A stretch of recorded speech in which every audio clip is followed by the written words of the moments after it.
You know, when I think about the visible story, I think about Vera. She's a 21-year-old, a lovely Indonesian girl who's got a great heart for mission, for the gospel and for her local community. Vera lives in a place called Dumpit. It's a semi-rural farming community. There's a lot of poverty actually in Dumpit, and the people really struggle to make ends meet. It's within this kind of context that Vera really wants to make an impact, and she loves the people and has a great heart to reach them and to share with them the message of Christ. Most people in Dumpit work in the factory, and many are really poor. Many don't have a job. It's a big slum housing area. I serve the children who don't have the opportunity to go to school. Most of them don't know how to read or write, so I teach them. There are about 40 that come to our centre.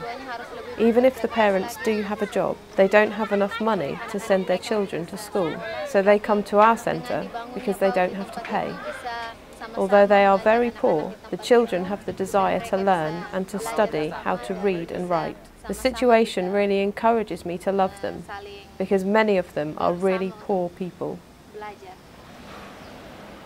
One of her greatest challenges, though, is that she kind of lacks the confidence and the boldness to be able to speak to them and to have a God conversation. She came along to a Visible Story training program, and her eyes lit up and her heart warmed as she flicked through these pictures, this flipchart filled with colourful images and telling the story of a number of Jesus' parables. This is such a beautiful thing to look on and watch as Vera engages with these pictures and the stories and starts to imagine how it can work in her own community. I'm very happy that I joined the training.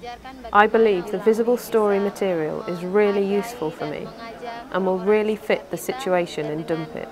I believe that many children and adults will be blessed through it. I want to apply what I learned to our ministry, especially in my context of Muslim people.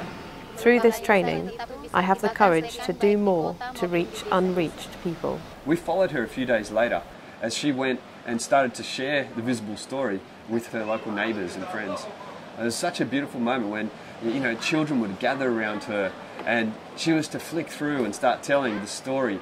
And these kids are engaging, they're laughing and they're guessing what's coming up next, and she's telling the story so naturally and it's really her.